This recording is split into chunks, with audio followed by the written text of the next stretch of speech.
புனித மார்க் எழுதிய நற்செய்தியிலிருந்து வாசகம். அதிகாரம் 6 இறை வார்த்தை 34 முதல் 44 வரை. அவர் கரையில் இறங்கியபோது பெருந்திரளான மக்களை கண்டார். அவர்கள் ஆயரில்லா ஆடுகளைப் போல் இருந்ததால் அவர்கள் மீது பரிவு கொண்டு அவர்களுக்கு பலவற்றை கற்பித்தார். இதற்குள் நெடுநேரமாகிவிடவே சீடர் அவரிடம் வந்து, இவ்விடம் பாலை நிலமாயிற்றே, ஏற்கனவே நெடுந்தூரமாகிவிட்டது.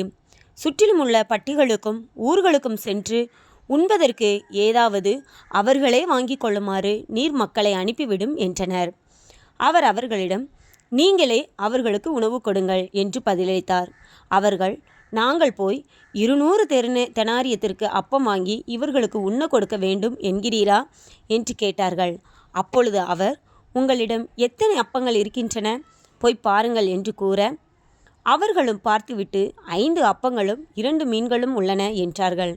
அவர் எல்லாரையும் பசும்புல் தரையில் அமர செய்யும்படி சீடர்களை பணித்தார்.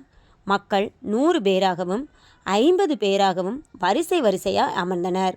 அவர் அந்த 5 அப்பங்களையும் 2 மீன்களையும் எடுத்து வானத்தை அண்ணார்ந்து பார்த்து கடவுளை போற்றி அப்பங்களை பிட்டு அவர்களுக்கு பரிமாறுவதற்காக தம் சீடரிடம் கொடுத்தார்.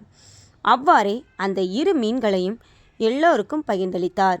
அனைவரும் வயிறார உண்டனர். பின் எஞ்சிய அப்பத்துண்டுகளையும் மீன் துண்டுகளையும் 12 கூடைகள் நிறைய எடுத்தார். அப்பம் உண்ட ஆண்களின் தொகை 5000. கிறிஸ்துவின் வாழ்வு தரும் நற்செய்தி. கிறிஸ்துவே உமக்கு புகழ்.